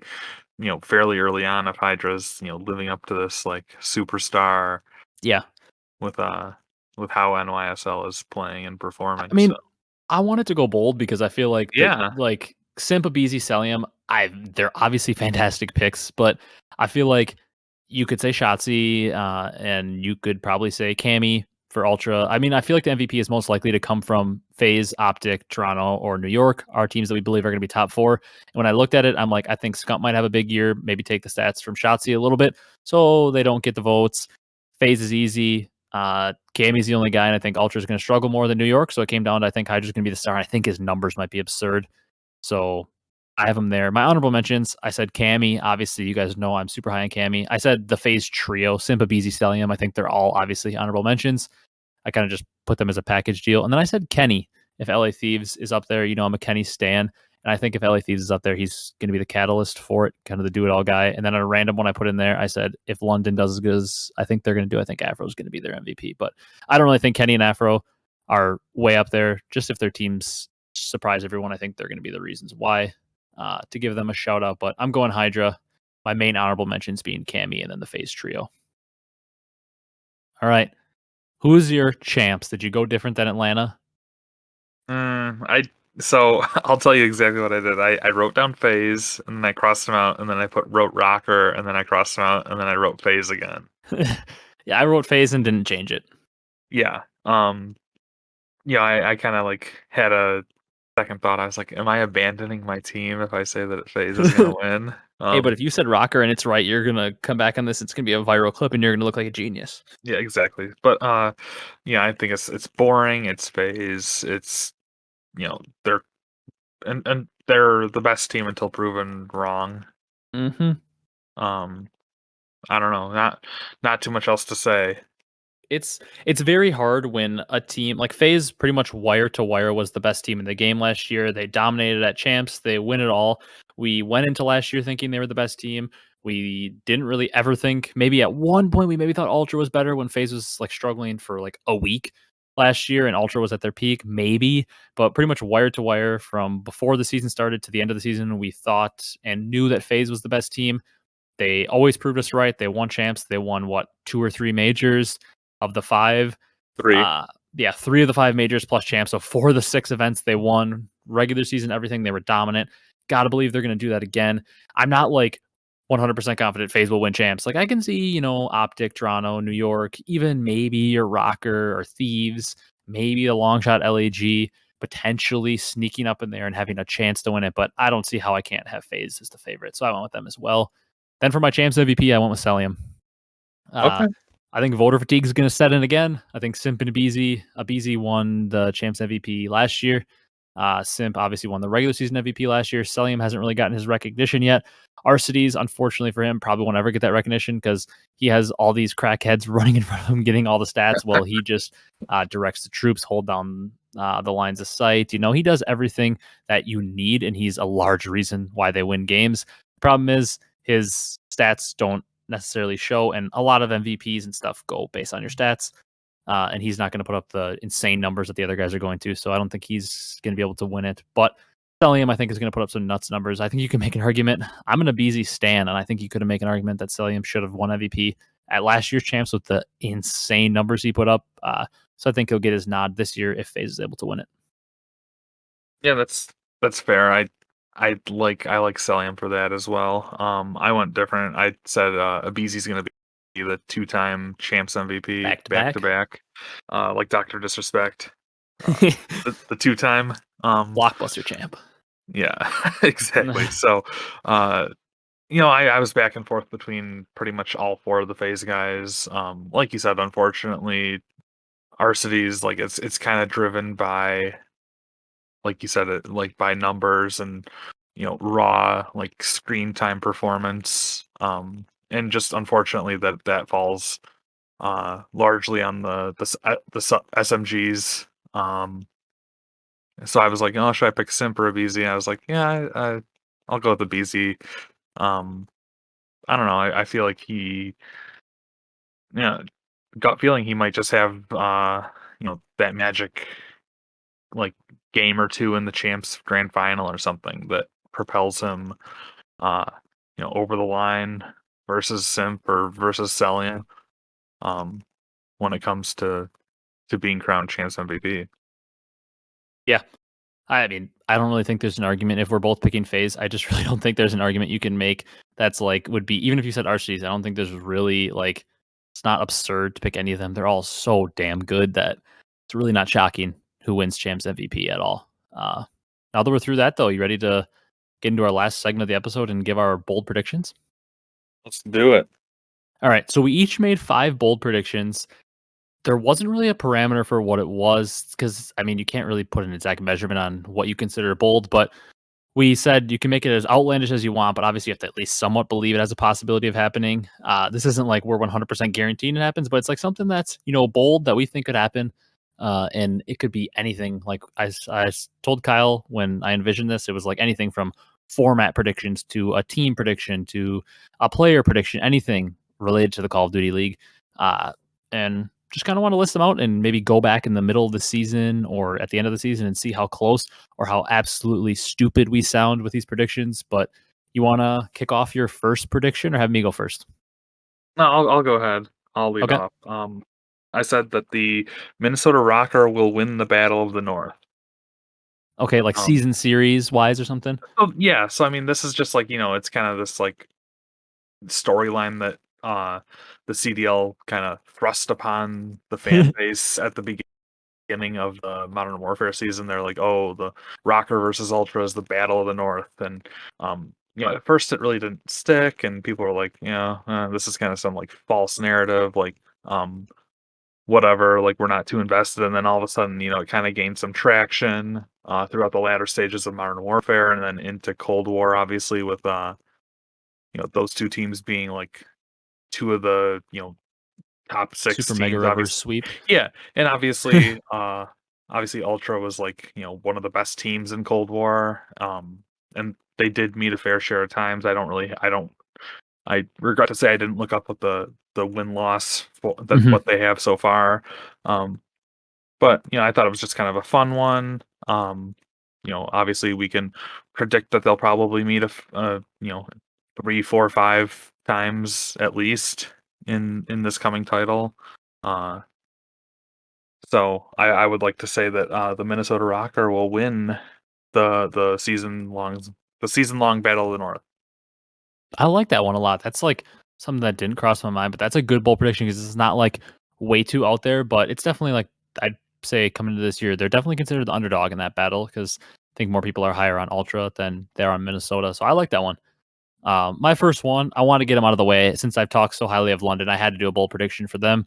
I said Afro will establish himself as an MVP candidate and lead the Royal Ravens to the playoffs. I feel like that's pretty bold because I don't like. I mean, you had them at what 10 in your regular season standings. I don't think many I people have did, them as a yeah. playoff team. So I think it's pretty bold to say Afro. And I'm not saying he's going to win MVP, but I think he's going to establish himself as a legit MVP candidate and lead the Royal Ravens to the playoffs. I like Uh, that. I don't. I mean, I don't know that that means they're going to finish much more than top 8 at said playoffs, but I think an overachieving season for London would be making playoffs and having an MVP candidate would be a pretty bold step for them. So I have that as my first prediction. All right, number 2. You got anything to say about Afro, or you want to move to number 2? No, I think that, like you said, if London do what we think that they can do, obviously Afro will be a large, large, large part of that, and Yeah, establishing himself as like a top tier SMG. I You know, maybe it's just like maybe me being a little bit less high on London is just like this narrative we've been fed all off season where it's like Afro's going to be this crackhead superstar. London's going to be, way better than everybody's predicting. So like we've heard that for Mhm. so long now. And the off season has just been so boring that it's just been kind of like pounded into my head. It's like, yeah, I Yeah, know, like whatever. So maybe I'm just getting a little bit like frustrated with that narrative. yeah, And like I said, multiple times, I don't have anything against London. I really want to be proven wrong on that. So, um, yeah. My yeah, To be honest with you, my initial prediction that I started to write down and then I deleted was I was going to say he'll establish himself as a top 5 sub, which I mean, if he's an MVP candidate, he's most likely a top 5 sub anyways. But then I really thought about the subs in the league and I'm like, that means he has to beat out one of Simp, Abezy, Shotzi, Kleenex, Neptune, Hydra, Hook, Scump, Envoy. Like, there's a lot of guys he's got to beat out to get into yep. that 5 spot. So I was like, I don't want to say he's top 5, but I'll say establish himself as an MVP candidate because he might be the best player on a playoff team, which should at least get you into somewhat of the conversation, you would think. So that's what I'm saying with that one. Because I mean, there is a lot of sub talent in the league. Uh, Second bold prediction, though, I'll go first on this one. All I right. think this one is a little bit weird, but I think it's got a decent chance to happen based on this team's history. I said Toronto Ultra will sub in Hexy this season. Hmm. I You want think to elaborate? Yeah, I mean, I think we've heard, like, I've mentioned it a few times now, so I don't want to harp on that too much, but we've heard on the OpTic podcast they potentially haven't been really scrimming a lot. We heard whether it was all bait, like it could easily have been, but this offseason it seemed like they were like talking about Bance maybe being benched and like a roster move. And I think it might have been bait, but it'd be odd for that to just all be baited, just be a weird thing to do. Like on social media, and it seems like I don't know, something just doesn't seem right since they lost. It seems like something is just weird. And I don't know. I just have this weird vibe around Toronto, and I could be completely wrong. Maybe everything is just completely sunshine and roses, and they're good over there. But we know they're not shy to do it. Even last year, Methods was statistically their best performing player at the time that he was subbed out. Uh, I'm not fully sure what role Hixie plays. I believe he can play both sub and AR, and I think he can play a sub. I could see them maybe subbing up Bance and just saying, you know what, Hixie, I believe, has history playing with Insight and Challengers and stuff. So maybe they just fully go out and say, we're going with the young team, Kleenex, Cammy, Hixie, and Insight, and we're just going to try to fry people in match phase. And I don't know, maybe he will only get subbed in for a couple matches and they'll realize, yeah, we like Bance more and they'll sub him back out. And maybe they don't sub him in for Bance. Maybe it's somebody else they sub him in for. Who knows? But it seems like Bance would be the odd guy out since the other three are the young guys. Maybe they'd want another young guy in with them, kind of like the Seattle situation with Accuracy, maybe. But I don't know. I think at some point, Hixie has a chance to be subbed in this season.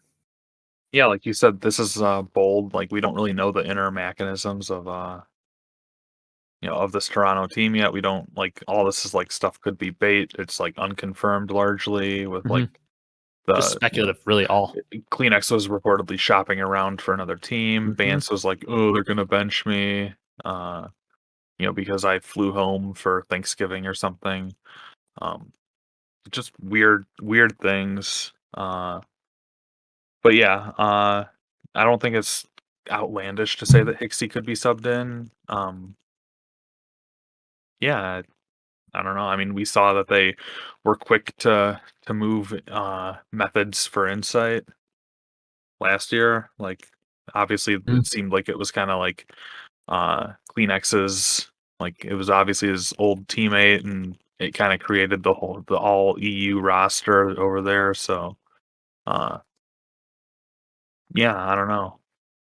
Yeah, I like the prediction, just because I don't know, something's weird with the team, so I don't think it's the worst idea in the world to say that Toronto's going to sub him in. But where's your head at for your second prediction? My second prediction is that after the season, Paris Legion does us all a favor and they sell their spot. Hey, I'm all for that. Maybe this is just me like wishfully thinking. But I think if the league is really to propagate and grow, like a lot of people want, there needs to be a core of 12 really committed teams. I think it doesn't look good on these like outside investors who don't really know esports. If they get it, if they like are pitched this like 25 million plus dollar commitment and they have teams that are like, not even running a social media account, not producing any kind of like digital content, be it like pictures, videos, anything of the sort. Um, Maybe this is just me like thinking like long term. I think that Paris Legion's their heart isn't in it. I think they could easily sell to another Parisian French buyer. Or else they just need to overhaul what their whole thing is. Like maybe they need to bring in like outside investors into their team who actually know what the heck they're doing. Yeah. Because I do want the French team to stay. I don't want them to like sell and go to like, like Berlin or some other EU team. I mean, not to say that I don't want like these like out like more, localities to get teams or something, but like I think France has a lot to offer. And I just think that the Paris Legion are doing them a great disservice. Yeah. Yeah, I mean, I got no argument against you there. I hope it's true. I could see it being true as well because we've heard like I swear this past offseason there was even rumors that they could potentially sell and get new ownership and stuff. Um, but yeah, I'm all for that prediction. I'm not going to argue with you. I'd like to see it happen, and I think it's definitely a possibility. You ready to move on to number 3? Yeah, let's go number 3. I think I have a pretty interesting one for this that I think might be my boldest of all the ones I listed. It just happened to be the one I listed third. Okay. I said 4 different teams will win a major this year. Oh, jeez. So I'm not including champs in this. I'm saying so there's 4 majors. 4 majors, 4 different teams are going to win. That's my bold prediction. Wow. No team will win twice, not including champs, because I'm assuming one of the teams that wins one of the majors is probably going to win champs. So this is completely act like champs doesn't exist. The 4 majors, 4 different teams are going to win. Like I said, this one might be completely wrong. Faze might win all 4, but I went really bold because when I was looking at the teams, I obviously think Faze can win a major. I obviously think New York can win a major. Definitely think OpTic can win a major. Definitely think Toronto can. I think Thieves on their best day could have potential to win one. I think Rocker on their best day could have potential to win one. And then I think super dark horses, LAG and London, are obviously extreme dark horses, but I think on their right day, if they hit the ceiling we think that they might have, they could potentially win an event. So I have 4 teams I feel very confident that they can win an event, 2 teams that I feel, pretty solid they could win, and then 2 dark horses. So for that reason, I'm going to say screw it. And for my boldest prediction, I'm saying 4 different teams will win a major this year. No repeat champ. Obviously, unless I could see a repeat champ at the actual COD champs, but we're not counting that one. So for the 4 majors, 4 different teams are winning them. That would potentially set up like one of the, you know, what could go down as like one of the most competitive seasons in history then. I mean, Yeah. considering that there's only 4 chances throughout the regular season to be crowned like an event winner, and you have 4 different teams with how consolidated the talent is now.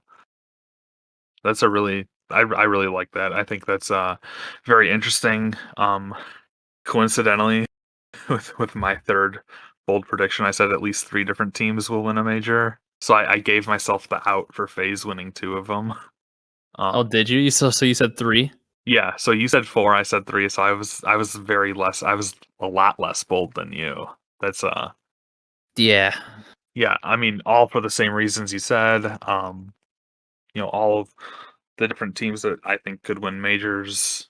Um, I don't know. I really like where our heads are at though, and it's funny that we both put them at 3 though. Yeah, we didn't talk about this at all before the podcast. Like where we were putting things, what we even had. Exactly. Yeah, I mean, I'm I'm not opposed. Obviously, I'm not opposed to you saying 3 different teams are going to win when I said 4. I mean, this is obviously, like I said, the boldest one I went with, but I actually do think it's possible to happen. So, I mean, I don't really have too much else to say about it, but I also not only like said this as like a bold prediction, but I really hope it happens because it'd make the year extremely fun if 4 different teams won. So champs could just be completely chaotic. And like, imagine if FaZe wins the first one and then don't win 2, 3, or 4. Champs would be hectic going in because maybe FaZe wouldn't be the favorites, which would be unbelievable to think. But I don't know. I'm going with it. I'm going to try to speak it into existence because I think it'd make the year a lot more fun for us to talk about too if different teams were constantly winning. So that's what I'm saying for mine. You ready to move on to number 4? If one more thing, if that happened, like the gap between like the number 1, 2, 3 teams would be so much less than Yeah, in Phase terms of like like point running away. standings.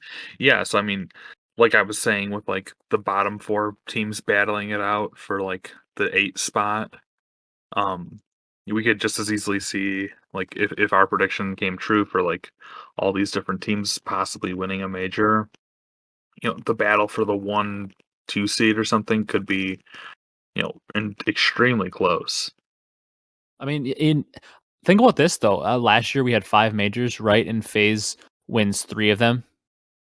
Uh, Minnesota wins one and Toronto wins one. Well, think about. I mean, obviously Toronto, Minnesota, FaZe. That's 3 different teams in 5 majors. But Empire went to a game 9 with FaZe. They could have won at game 9 in one of those majors, and there'd been 4 out of 5 majors would have had different teams winning them. So it's not. I mean, we think FaZe was so dominant last year, but it was one game 9 away from Dallas winning it from being 4 different teams won a major in 5 chances. I mean, you could Mhm. also flip that and say it was also a 4-0 series lead for Ultra away from being still only 2 teams won a major. So it Right. goes both ways. I get that, but we were. The fact of the matter is that Ultra reverse sweep did happen, and we were one game away from having Dallas win an event too. So I don't think it's completely out of the realm of possibility that it for sure yours could come true with 3 different teams winning. But I mean, mine's obviously pretty wild having 4 different teams win, but I'm kind of rooting for it and hoping it happens. All right. 4th prediction. You want to go first or you want me to go this time? I'll go ahead. Okay. Um, I said that OpTic will not win a major. Oh, God. Put down the Yeah. pitchforks in the comments. Trigger warning. I know. Um, I don't know. This is just me, kind of like being bold, being like the devil's advocate here. I know that OpTic have the best team they've had in many many years. I just don't know if this if the circumstances suit them, I have a feeling if they don't win major number one, they're not going to win a major unless it's like unless they make like a crazy run at like number four. Towards the end of the year because I just the whole optic narrative of them like going away in the middle part of the season, at least from like seeing Sundays and stuff. I'm not exactly too high on them. Riding out the entire year like super strong.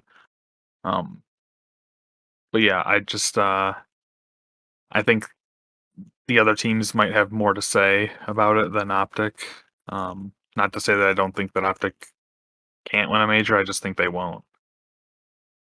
Yeah, that's an interesting one. I do think OpTic is going to be one of those 4 teams. Like I said for my bold prediction, I do think they're going to win a major this year because I think if it will be pretty catastrophic if they don't, considering they weren't able to win one last year at all and really even come close. They weren't even in the finals last year. Uh, I think it's a make or break year. I think it's a little different this year with OpTic having Shotzi and Ilya, 2 young guns that are really motivated and brand new to the scene. I don't know. I don't know that I necessarily see that one happening, but I do think it's a good bold prediction because it's definitely not out of the realm of possibility. But I have faith that Optic's going to find a way to win a major this year, and that's interesting. That I mean, obviously, you don't fully 100% believe all these things are 100% going to come true, but it's interesting that you had Optic at what 2 in your regular season standings. Yep. That means you think they're going to be pretty consistently in that top 3, though, if this is to come true. Yeah, Um, I just think that they're gonna accumulate enough points throughout the Yeah. year. It's definitely a possibility because, like, if you say it's crazy, well, I mean, just look at last year. Their team had a ton of talent on paper, and they weren't able to even make a finals. So definitely possible. I'd be pretty shocked though. Like that's why it's a bold prediction. I'd be pretty shocked if it happens. Um, for my fourth one, I went. This is kind of weird and really like hard to quantify or judge, but I said Paris and Seattle will actually finally find franchise players for the first time and establish a real direction for the first time in their history in the CDL, which is very different. Obviously, if Paris sells their spot, like you said, which I could also see happening, this will change narratives. But assuming Paris doesn't sell their spot, I think Paris and Seattle are going to actually find franchise players for the first time, establish a real direction for their franchise going forward. Players I listed as potentials, obviously Seattle, it's pretty clear, Pred, Sib, or both. One of them will be established as a franchise player. And Seattle maybe doesn't have the best season, but they actually have like somewhat of an outlook and not just constantly flipping through players going into each new year. And then I said Paris between Fellow or maybe Temp. The reason I say those two, maybe they're not the highest end players, but do we really believe Paris is actually going to spend money on a top AM or like an actual top tier veteran? I don't think they're going to, but I do think Fellow can be a really, really consistent player that can maybe take Paris with the right team around him. Maybe it's not the team this year, but in the future, maybe they keep Fellow as their piece to go forward. And I don't know that Fellow is a piece that can like carry you to a top 4 finish, but I think maybe he could take them from being consistently 12th to at least somewhat making an actual effort at the 8th spot and making playoffs. I think either that or, I mean, we've seen a million times Temp have flashes of being a top player. Uh, Maybe he flashes that this year since he's more in a role to let him shine. Maybe he flashes that and they build around him or something. Not saying they're going to be top end players, but maybe the teams will decide to build around them. So that's what I'm saying. Paris and Seattle actually find a direction for the first time. Yeah, I really I think that's optimistic. Obviously, no, obviously that's things that we want to see for the health of the league. We Yeah. want to see these like teams that haven't had too much success. We want to see them make an identity, or really if they don't make an identity, we want to see them like find greener pastures elsewhere because we want motivated teams, we want motivated ownership. Yep. Um, like I think it's really hard with teams that have continuous year over year roster turnaround and attrition.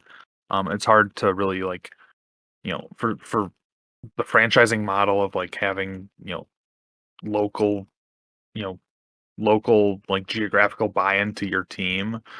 Like it's hard for uh people to get excited about players in your team if like it's new faces every single year. So if we can get these like franchise players or like maybe even like one guy to stick around or something to build around, like I think that's good for these teams. Like as weird as it is to say, like the the reason I was kind of like a Seattle like supporter was because of Octane. Like he was there for 2 years, even though they like sucked ass Yeah.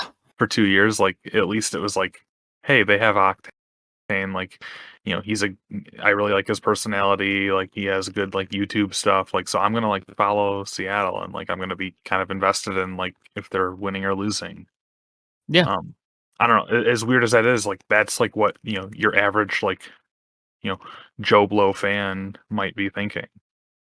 Yeah, absolutely. I see the logic in that completely, and I think maybe the reason it's different for Seattle this time is because Octane was an established vet, and this time they have completely unestablished young players, so maybe they view them more as franchise pieces, as backwards as that might seem.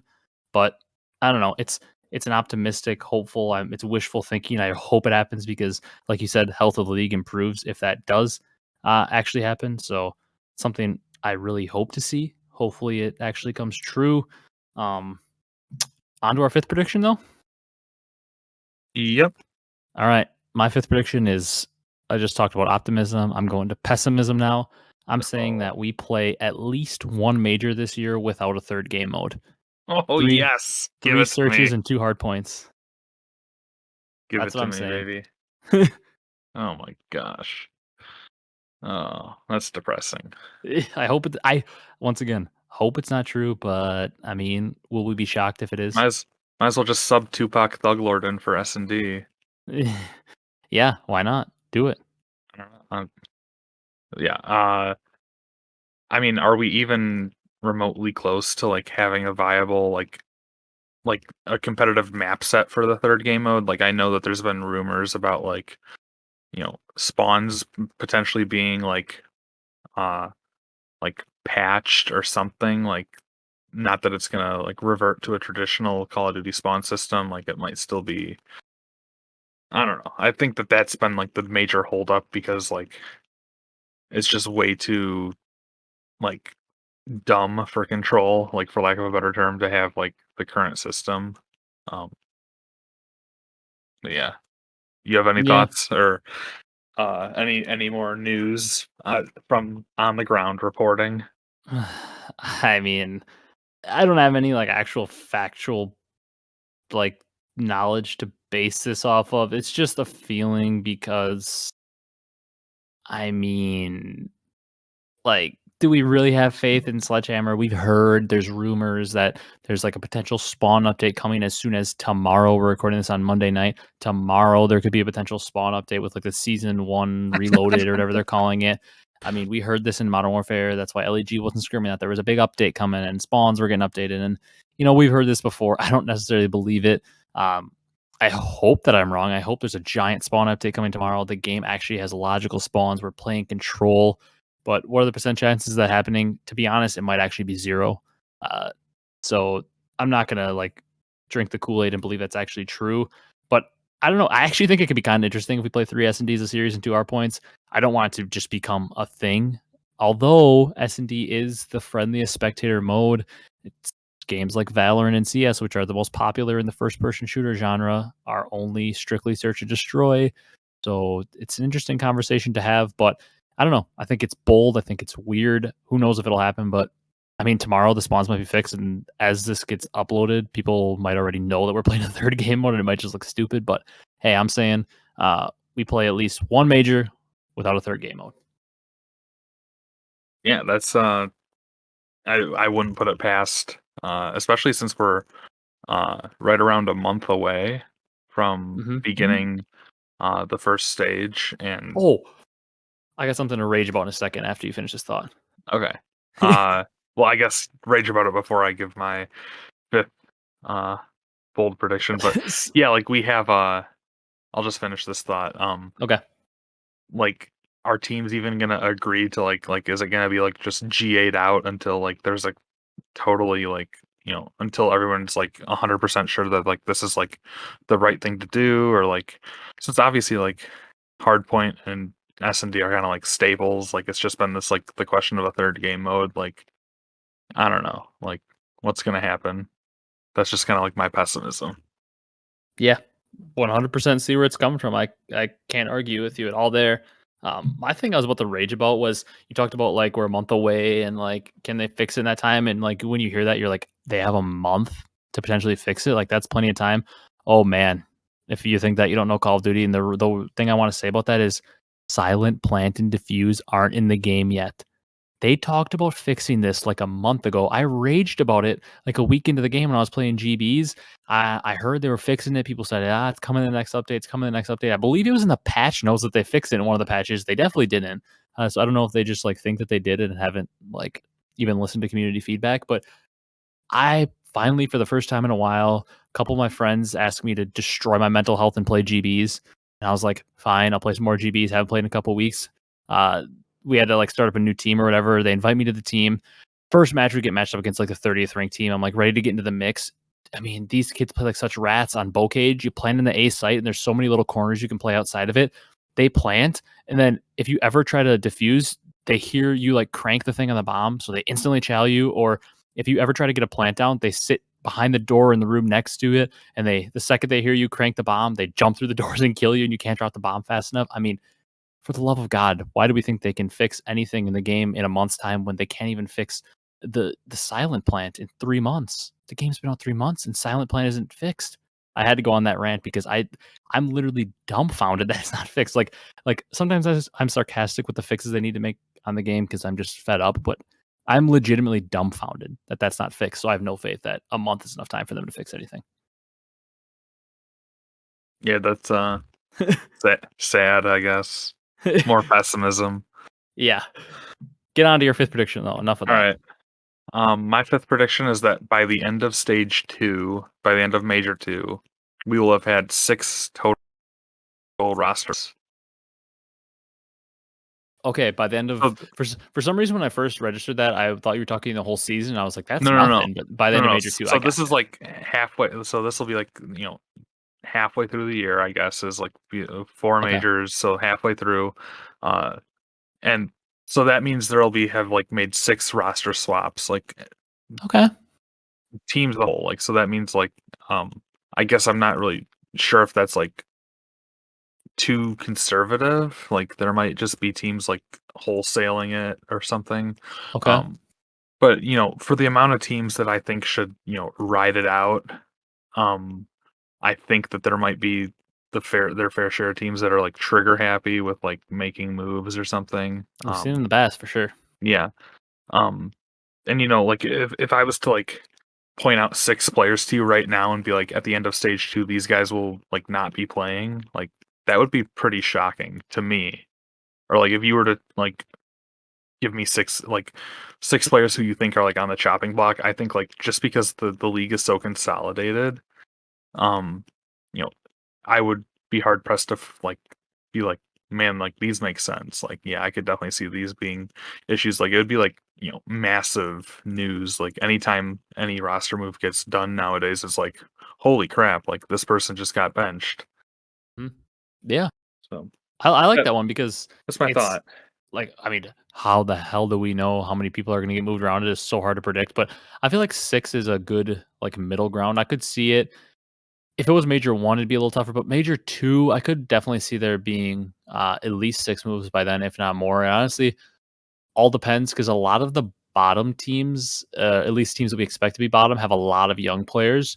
So who knows? Maybe they're not as trigger happy to move on from their young guys and give them time. So maybe 6 ends up being right because just a couple people make swaps. Maybe it ends up being way too low because maybe some of the. I think it all depends on if teams end up where they're supposed to be after 2 majors. Like if everybody's kind of where they expected to be, I don't know that a lot of moves will be made. But if there's teams that are struggling way too much, a lot of moves will be made. Or teams that are like struggling even more than we expected, maybe a lot of moves will be made. But that'll be an interesting one to see play out. We'll have to maybe go. Maybe that'll be something we do like in the episode leading up to like the week before Major 2. We'll go back and see how many roster changes have been made and see how close you were. See if you were like way too low or if teams are just sticking with their team and riding it out. That'll be an interesting one to look back on.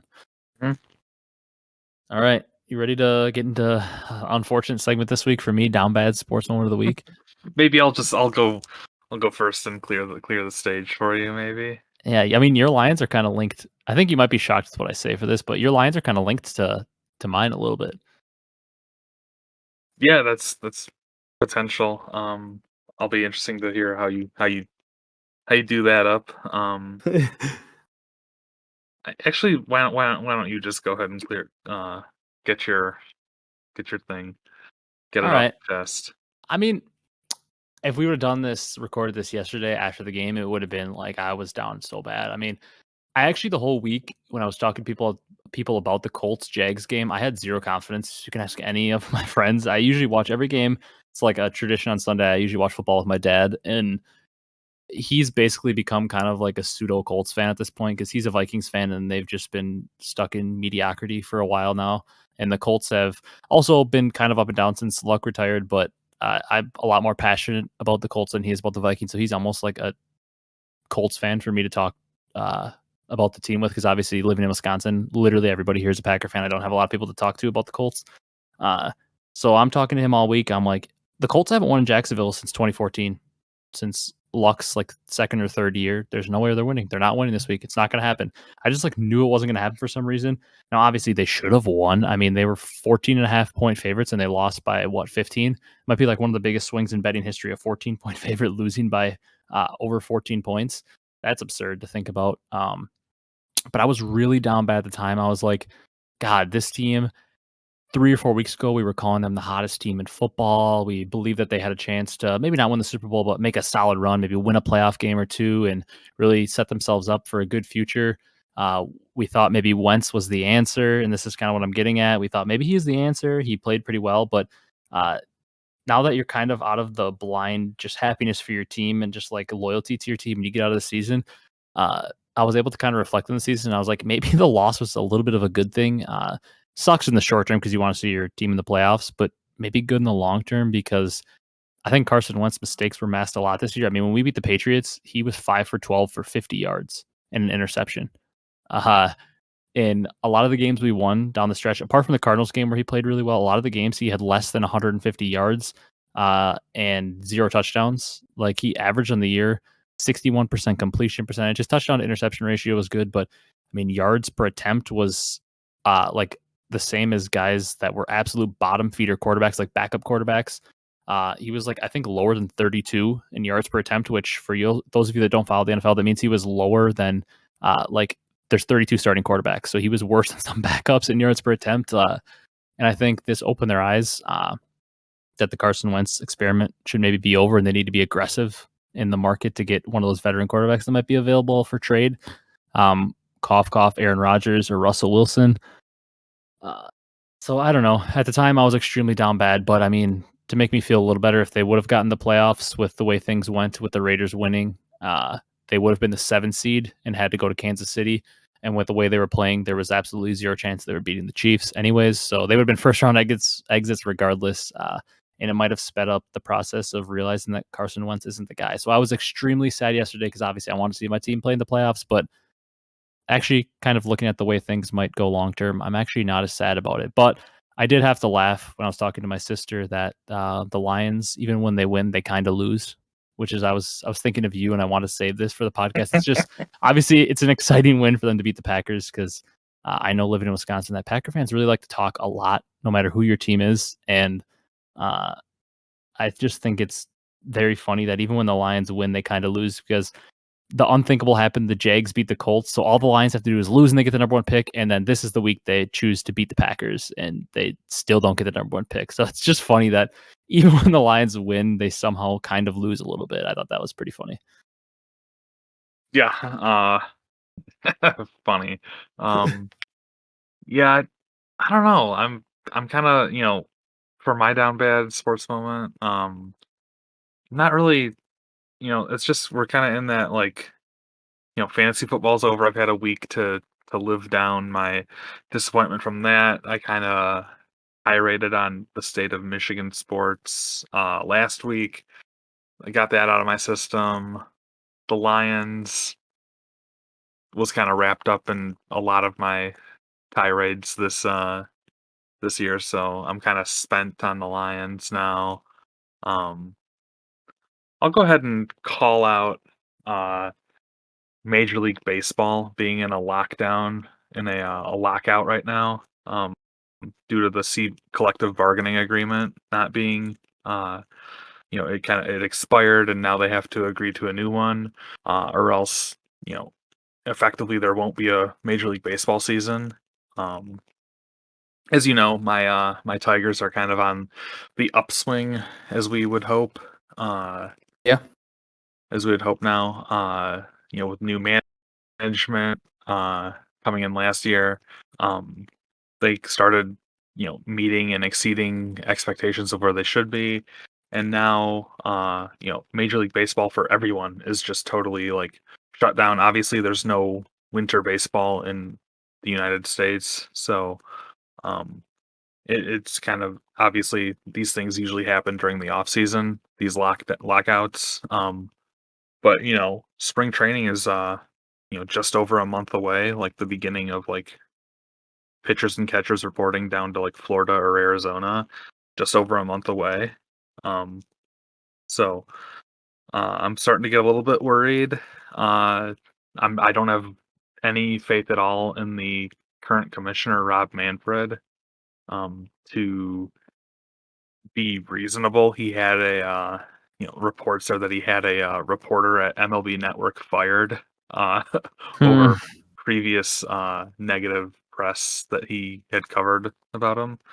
Um, so just I don't know. I'm not at the point where I'm like super passionate about it because I believe that for the greater good of the sport they'll reach a agreement at some point.